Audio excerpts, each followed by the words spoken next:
Alright, welcome back to the Game Smash Podcast. As always, I'm your host, William Liberty, and with me is... Fawwaz Muhammad Yusuf.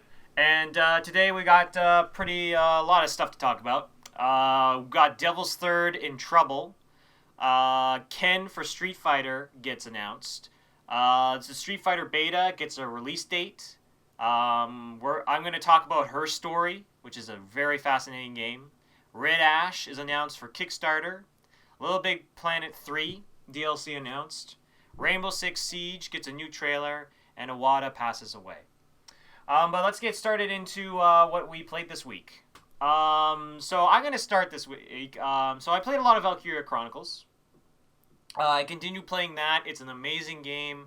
Lots of fun. But boy, is it starting to get really hard. Like, difficulty's starting to spike up. And, like, what I love about it is that every mission you do, it's like it's a new challenge. Like it's a new, like you're just like, oh, what's the gimmick for this mission? Oh, I have to stop an armored vehicle, but I can't blow it up. I have to shoot out its like tires, or something like that. Like little things like that, and it's a lot of fun. But it's interesting how like the difficulty starts to get harder and harder and harder. So like I haven't lost a single person up until this point. The last mission I did, I lost a dude, and I'm like, oh, this is bad, because now I'm going to start losing other dudes. But yeah, and then I had the fun time with Dragon Inquisition. Now, I lent you Bloodborne, and you lent me Dragon Inquisition. This is true. So when I booted it up and I was making my character, I thought, oh, there's a little like message on the board on the screen that says, "Go to Dragon's Keep. You can create your own custom Dragon Age story." And I'm like, huh. Yeah. So I go there and I'm like, oh, this is a really cool concept. You know, you can go to the site and you know, you can take all the decisions, quest decisions, big decisions from Dragon Age 1 and 2. And choose what's happened for your Dragon Age Inquisition playthrough. Yes. So basically, you can transfer all these things that have happened in the other games without actually having to necessarily play the other games. Yes. Yes. Now, unfortunately, the way that they do this is the most fucking infuriating way possible. Because I go, okay, how do I log in? I'm like, oh, I can't log in like a PSN account. I have to freaking make an Origins account. So I grab my email, get the Origins account made, and I go to the site, log in, go through the thing, make all my decisions, da-da-da-da-da. And I'm like, okay, sweet. And it says, upload to DA server. So I go, click. All right, it's uploaded. So I go to new game, make my character, and I see like a little imported thing has gone on. I'm like, oh, okay, cool. And then I click X, I'm on, and I'm playing the game for about 3 hours, right? And then, about 3 hours later, this character starts talking about a character that should be dead. And I'm like, fuck!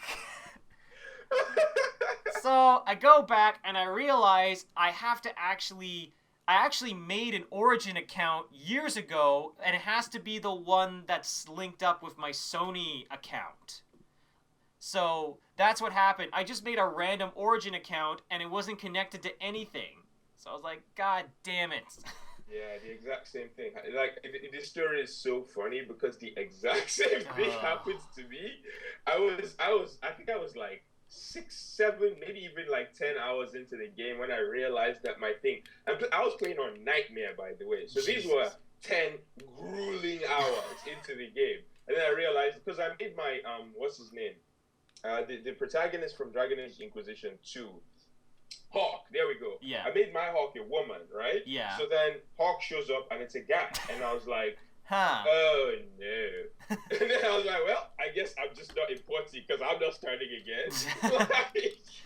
Well, I was lucky that I caught it early on, but I was still kind of like, this is infuriating because they did this system in Mass Effect and they did it better.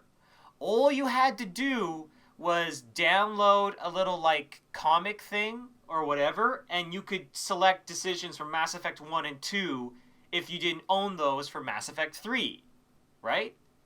And you could do that, and it was simple, and it was easy. Why didn't they do this for this? And I know why they did it, because they want more people to sign up for Origin. That's the only reason why. And it just made me like, ugh. I just want to play the video game with the story decisions that I want. No, I completely agree with you. I guess I don't get to have that. Oh well, but I played the game. It's actually a lot of fun. I love the banters. I love the dialogue. But I haven't gotten that far into it. It's a little bit of an information overload in the beginning, though. I will say that. Yeah, how far are you? Not far. I literally got like 2 minutes past the title, like the actual Dragon Inquisition appears on the screen in the story. Okay, so you've killed the Pride Demon, though, right? I've killed the demon that was in front of the starting ice area, that was guarding a part of the breach. Okay, yeah. That's the Pride Demon. That's the Pride Demon. Yeah. I killed that thing. So okay. I haven't gotten that far, but we'll see. We'll see how it goes. We'll talk about more about that later. Okay. But yeah, that's what I did. So what about you, fawwaz? So I, you mentioned that we traded. You got Dragon Age Inquisition. I got Bloodborne. Yeah. Now, I have my own thing to complain about. Oh, but here we before go. I do that, I just want to ask you a simple question, Tanner. Yes. Can you pause in Bloodborne? In Bloodborne, yes. Oh wait, no, you can't. That is the stupidest thing I have ever seen. Like I was, oh my god. It's funny because I was actually enjoying the game, and then just go to a safe spot. I was trying to fight. Okay, see, my issue with it is not that. My issue is why. What exactly does taking away the ability for a player to pause the game add? Okay, I can understand. I think it's more the fact that it's kind of like they want you to feel like you're in constant danger, kind a la like Dead Space. But you see, Dead Space had a pause button. There was a button for the inventory, which the game did not pause when you're going through the inventory. But when you had to go back to life, there was a button to pause. You could always pause Dead Space, at least the first one. I haven't played 2 or 3. So I can understand not being able to pause while you're in your inventory. I actually really like that in certain games anyway. But not being able to pause at all, that's just stupid. I'm sorry, that's just very stupid, and it really pissed me off because I was trying to fight this fat dude. I was stuck on this fat dude with a really giant axe. The executioners, right? Yeah, so I was gonna take a picture of it and send it to you and be like, well, I'm about to fight this guy. This seems like a bad idea, and it was. But I'm trying to figure out how to send it to you, and then I come back into the game and I'm dead because some other guys just snuck up behind me and killed me. And I was like, screw this shit. I'm about to play The Witcher. It really pissed me off because I'm like, what kind of rubbish is that? You have to actually you gotta get actually farther into the game before you can give it that bleh. I know. I'm gonna keep playing. But yeah, no, I know what you mean. But I'm reading something. I wanted to make sure I was actually right. But yeah, I was just reading can you pause in Bloodborne? And the guy who responded was like, nope. None of the Souls game have a pause button. Your kid's gonna have to wait until you slain all the demons. Seriously, it's very stupid because people are like that, just go to a safe place or something like that. What if I'm in the middle of combat and then something happens, that I have to go and see? What? I can't. Look, this is what happens if your house starts to burst into flames. You finish the boss, go to the bonfire thing, and then you take care of the fire. That's how you do it. It's bad design. Period. It's bad design. And it because I was really, like I said, I was really enjoying the game. I've died close to 10 times already. It never felt unfair. I always felt like it was me being like that fat dude has killed me. I'm trying to think I should just swallow my pride and. Well, okay, you want me to be perfectly honest? That fat dude, you shouldn't be fighting him at that point. He's one of those enemies that is put there super early just to completely wreck you, and you kind of come back and you fight him when you're a little bit of a higher level. Okay, okay, but I mean, it's not like he's blood. He's hitting away in some corner. It was me, with my pride and everything. I was like, Yeah, oh, you just gotta kill them. I was feeling good. I killed almost all the enemies in that first area. I was a little, I'm still a little lost. I'm not sure where I'm supposed to be going. But then part of the reason why I'm lost is because I literally spent all of last night trying to kill that fat guy. And like, there was once I almost had him. Like, I almost had him. I started talking shit, and then like, that axe covers so much space.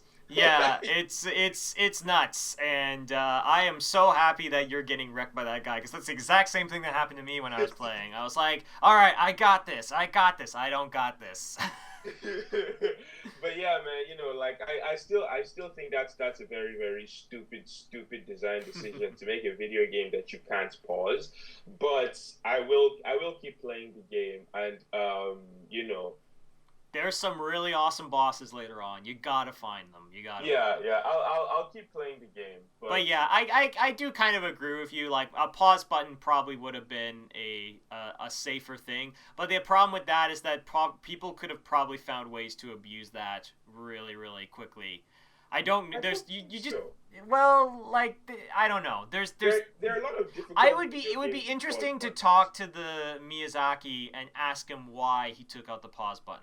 Like it would be Yeah, interesting. because like there are a lot of difficult video games with pause buttons. I mean, like Devil May Cry, Ninja Gaiden, games that are of the same, are cut from the same, a similar cloth as Dark Souls, as Bloodborne, in my opinion. Well, They all have Bloodborne is pause definitely but more character action for sure. sorry. Bloodborne is definitely a lot character action focused stuff. Yeah, Yeah, yeah, but it is what it is. I guess nothing's perfect. yeah. Well, speaking of things that aren't really doing so hot, Devil's Third. It's in Yeah. trouble. It's not doing so well. Yeah, so let me just give people some back because a lot of people don't know about this game. Let me just give Mm-hmm. people some background. So Devil's Third was originally announced in 2010 Mm-hmm. by Valhalla Game Studios, a studio made up led by Tobonobu Itagaki and Nailed it. some other members of Team Ninja who left after his sexual assault lawsuit thing. Oh God.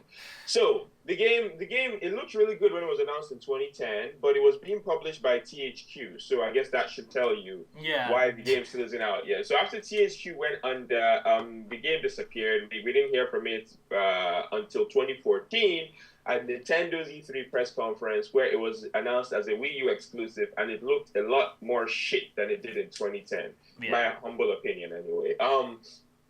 So at E3 2014, the game doesn't show up at Nintendo's press conference, and like it has a release date in every region except North America. So people start asking questions and stuff.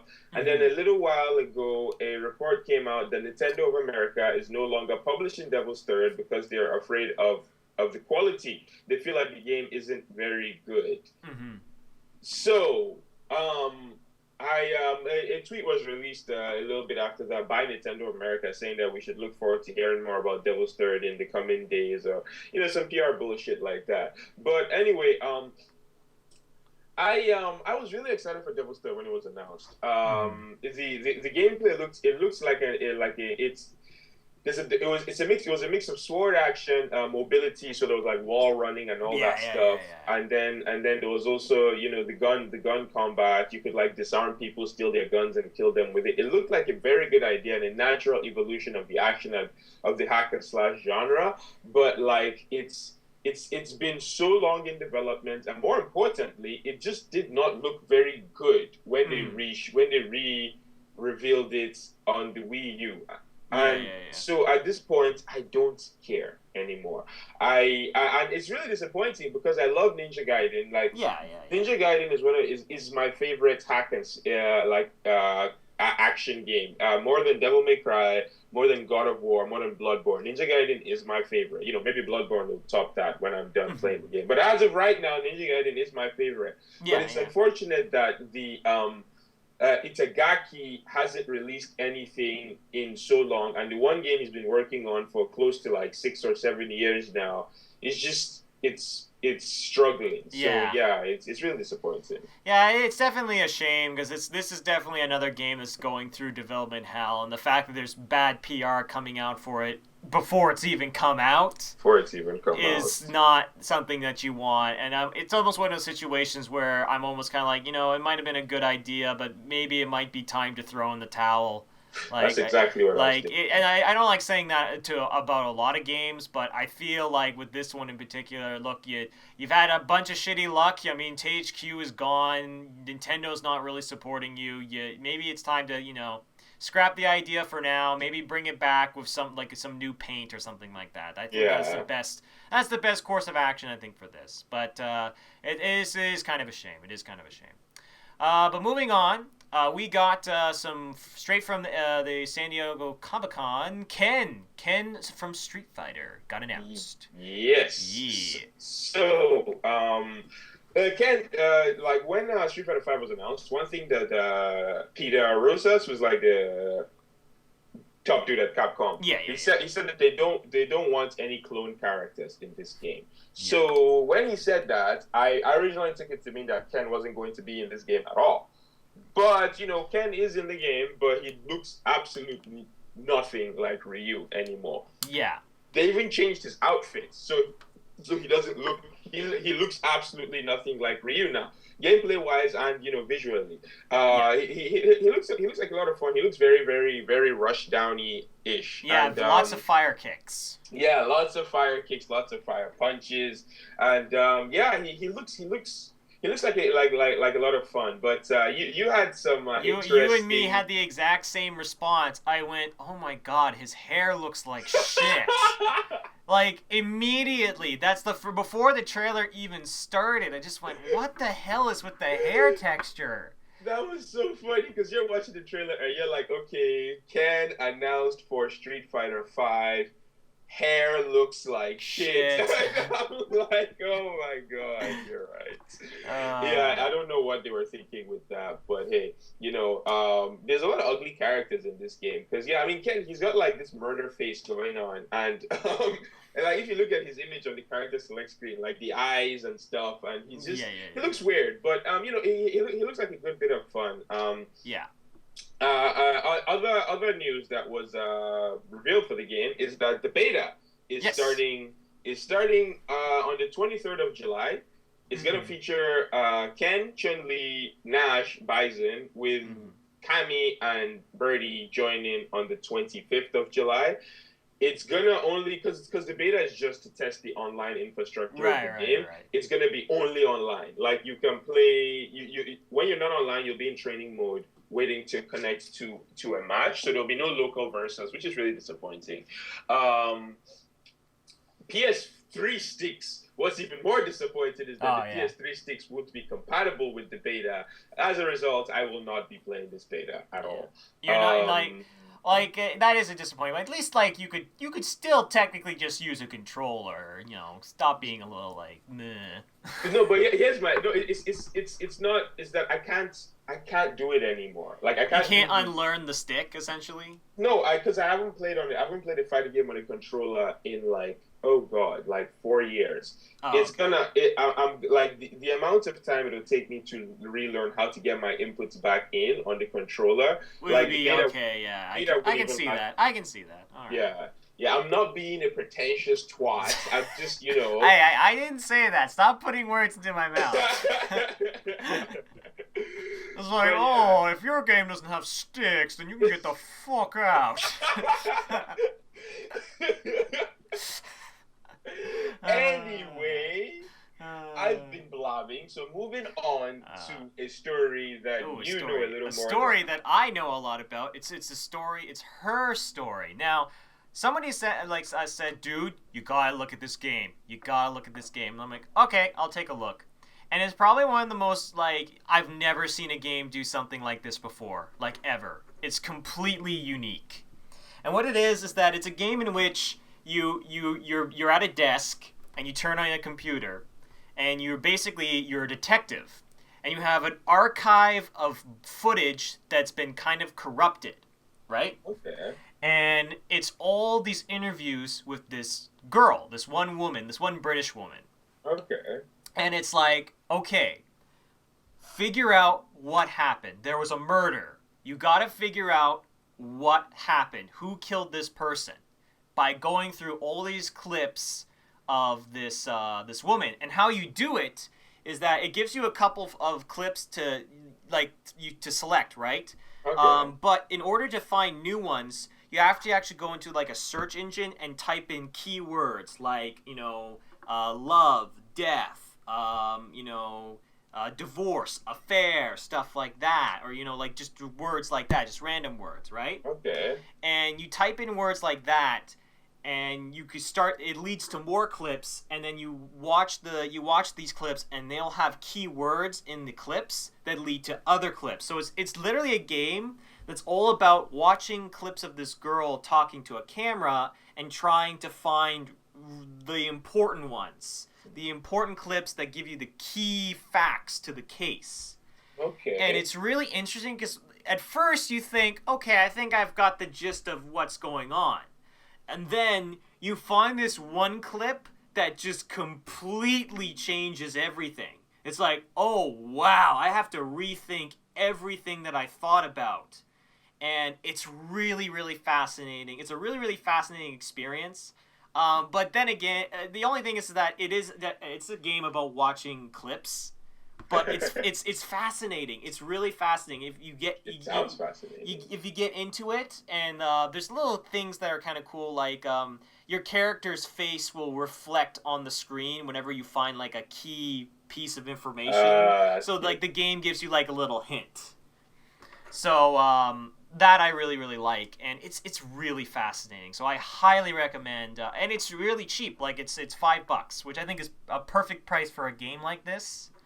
Because if you were really smart or really lucky, you could technically beat this game in 10 minutes. Really? Yeah, if you got really lucky and you typed in the keywords. But most people, it's taking them like at least like 2 hours to like 4 hours, because there's like so many clips and there's ones that don't even have any relevance, but they're sort of there to be like little Easter eggs. Yeah. Like there's one where she's got a guitar and she sings a song. Yeah, and it's like, yeah, there's stuff like that, but it is really really fascinating. But yeah, that's all I gotta say. Definitely check it out if you can. It's a really really cool game. It was actually written by the guy who did Silent Hill Shattered Memories. Okay. So he's got a little bit of experience with sort of like surreal psychological horror kind of stuff. Okay. But it's not horror though, It's right? not really horror, but there's a little bit of like ooh writing in it. Like you can, like, something's afoot, something's wrong. Okay. Which was prevalent in Shattered Memories, because Shattered Memories has a thing where like you think the game is doing this, and then there's a certain point where you realize, oh wait, no, this is not what I thought it was.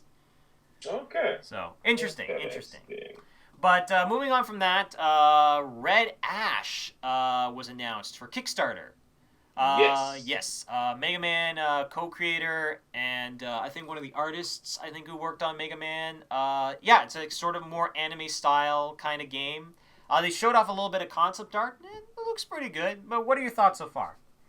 Well, I feel like KG Inafune, he's just doing what he wants to do now at this point because Yeah. as we've said on the past podcasts, Capcom have their heads really really far up their asses right now. Yeah. So he's like that, he people have been asking for a Mega Man game for a while. They said no, so he made Mighty Number Nine. Mm-hmm. That was pretty successful. So now he's going back to Kickstarter to try to get to try to get, what's this thing called?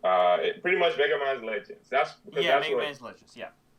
that's what Red Ash is. I mean, if you watch the trailer, they say the word legend in there like 14 times. So it's like, if this is not a spiritual successor to Mega Man Legends, I will eat my laptop, like, straight up.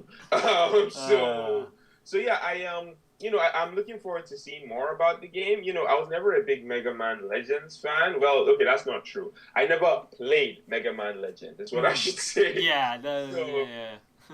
I don't have much of an opinion on the franchise. I'm still like I'm still waiting to play Mighty Number Nine. Like, I mean, if Mighty Number Nine comes out and it's shit, then like that completely changes my anticipation for this game. So I'm gonna wait to see how Mighty Number Nine is, see Mm-hmm. how good or bad it is, and then maybe I'll donate to this Kickstarter. I think the Kickstarter will be over by then, which should Yeah. make me a little worried. But Well, we'll see. We'll see. But yeah, I'm definitely a little bit like, could be good, could be, eh. yeah, that I'm yeah. surprised it was immediately afterwards. Like, all right, Mighty Number Nine is done. All right, next project, go, bam. Like just Yeah. immediately, just immediately. Yeah, I would have thought he'd waited to see how financially successful, how Mighty Number Nine is received before he decided to hit up Kickstarter again. I mean, the same thing is it's like Project Cars. Those guys they started a Kickstarter for Project Cars 2 as well, and I don't know. Yeah. Well, we'll Um, see. We'll see how it goes. We'll see how it goes. yeah, yeah. But moving on from that, we've got Little Big Planet 3 DLC announced. Bunch of Yes. stickers. But we kind of brought this up more, less about the DLC, but to kind of talk about something else. But the DLC has like new stickers, a couple new like little features and whatnot. But they've definitely kind of scuttled under the rug. They've definitely thrown Little Big Planet 3 out of the limelight. Sony has. That's the impression I've gotten, and it makes me sad because Mm. franchises like Little Big Planet were the reason why I leaned more towards buying a PS4 than an Xbox One, Mm. because like games like that, Little Big Planet, Puppeteer, games like that, you just didn't find on the Xbox, on the Xbox 360. So I was really excited. And yeah, I just feel like Little Big Planet, Mm. I'm gonna preface this by saying that it's still relatively early in the PS4's life cycle. So those quirky titles. I mean, like Puppeteer didn't show up until like late in the PS3's life cycle, right? So Yeah, it's still yeah, early in the PS4's life cycle. So like these games might still be in the works. I mean, Dreams looks like a quirky ass. a quirky game for sure, but that's probably gonna be a Yeah. while before that one comes out for Uh-huh. sure. But yeah, I feel like Little Big like I feel like the because making a sequel to Little Big Planet 2 was always going to be difficult because Little Big Planet 2 was a platform for games. Like that was their marketing Yeah. thing. It was not a platform game, it was a platform for games. So you Um, could make absolutely anything in that game. So how do you make a sequel for a game that you can yeah, make that was what absolutely I was anything going to in? say. Is Little Big Planet 2 fixed a lot of the problems I had with Little Big Planet 1 and Yeah. enhanced the experience. And also, more importantly, in the trailers, they would flat out say all those levels you made from Little Big Planet 1 are still accessible in Little Big Planet 2. So it was Yeah. like it was just a much more improved, deeper version. So when they announced Little Big Planet 3, I just sort of went, you've pretty much made everything you needed to do with Little Big Planet 2, and I've already got all this DLC, and I don't really want to pay for a third game. I think the problem is that it's really hard to make a sequel for a creation kit. Because Yeah. that's what Little Big Planet is. It's a really fun, quirky creation kit, Yeah. and it's not like a story-based game or like a franchise. It's a franchise, but it's not the kind of game. It's not like a Halo franchise. Yeah, Where you can just exactly. keep on making games over and over again, new stories, new modes, or whatnot. This already has everything it kind of needs to have. And the only things that Little Big Planet 3 really added were a couple different, like, Sackboys, a couple, little mechanics. And all that stuff just could have ended up being added as DLC for Little Big Planet 2. And you Yeah. wouldn't have known the difference. Exactly. There was one game that they announced a long time ago. I can't remember.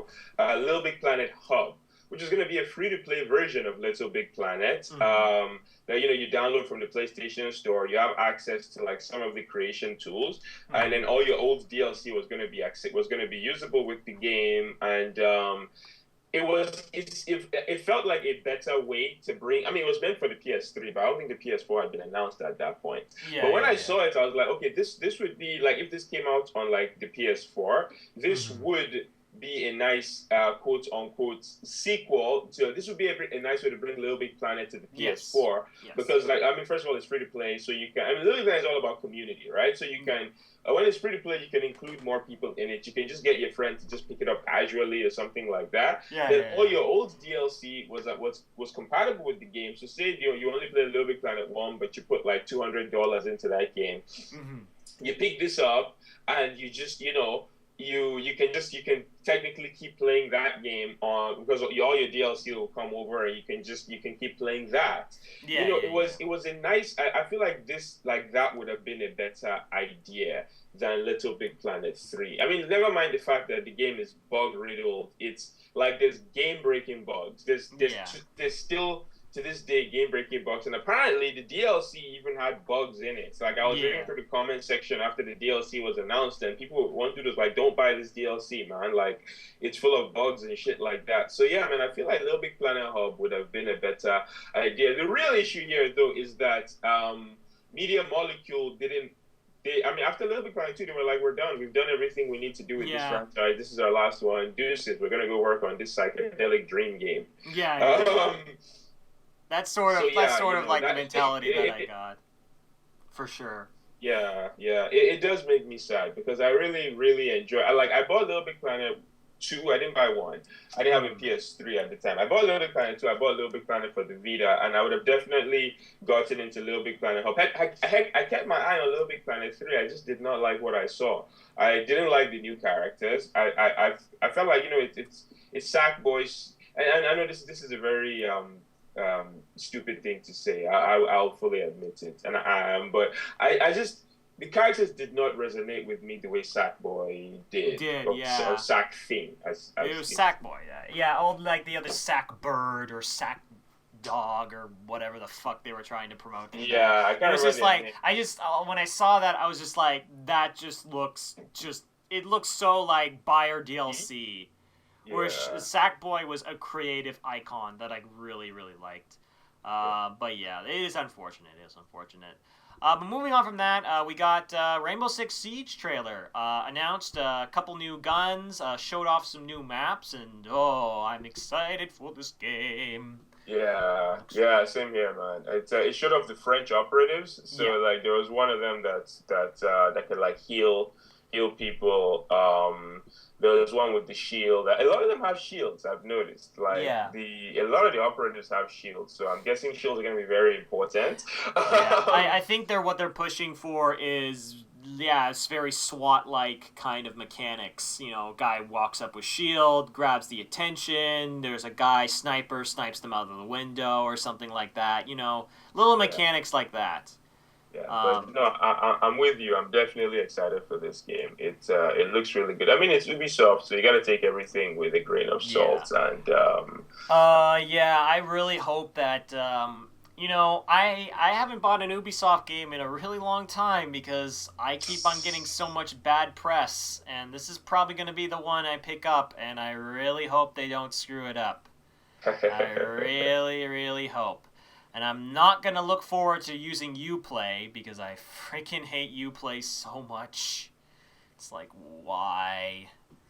Oh, God. Like, Uplay and Origin are the two things I loathe right now. Because of how, like, unuser-friendly they are. Yeah, no, I completely agree with you. What's this thing called? I actually have a code for the beta. But apparently, you're gonna have to make a Uplay account to sign up for the beta. Are you so excited? I'm not looking for. I think I had a Uplay account before. Like when Uplay was first announced, I actually liked the idea behind it. It was like you could do specific things in games, and you would unlock. You get Uplay points, and then you could use the Uplay points to buy like actual like cosmetic stuff for your characters and stuff like that. And it was a nice idea. I think I actually have a Uplay account, to be honest. I do too. It's just I haven't used it in a long time. Same here. I think I made my Uplay account when Assassin's Creed 2 was coming out. So, But then as with most things, it wasn't handled very well, and now I'm just dreading having to use it again with when this beta, because the beta is next month, I think. No, it's in September. The beta is in September, which I mean, I feel like people throw that word beta around a little too Yeah. freely because a beta a month before the game comes out is not a beta. It's almost like a pre-demo. It's a demo at that point. Like, because I mean, like the Halo 3 beta was so people could test the game out and report bugs and shit like that. The Street Yeah. Fighter 5 beta is to test out the online infrastructure, like almost a year before the game comes out. Give me a beta a month before the game comes out. Like, this, if I find a bug in this, well, the game's already gone gold. Yeah. It's a pretty scary thought. Yeah, but I'm still gonna check it out because Yeah. I'm definitely excited for that. Yeah, me too. But now we have to unfortunately talk about the sad news that happened this couple days ago. Satoru Iwata passed away, unfortunately. Yeah. And it really sucks because he was such a nice guy, and he was very earnest, especially like all the stuff that happened with Nintendo and whatnot. And he would do goofy skits, and like I still think my favorite moment with him was definitely the Super Smash Brothers fight with Reggie. Oh, that was amazing. But it really is sad to see him pass away because it's like it was so unexpected. Like I was like, oh my god, I can't believe it happened. Yeah, I mean, like you're talking about how goofy he is, and like just to show you, I mean, his last public appearance was as a doll at at the puppet thing. Yeah, as a puppet at E3. So it's like that just shows the kind of person that he was. And I mean, this isn't people just because how people always talk a lot of like people are always polite when people die.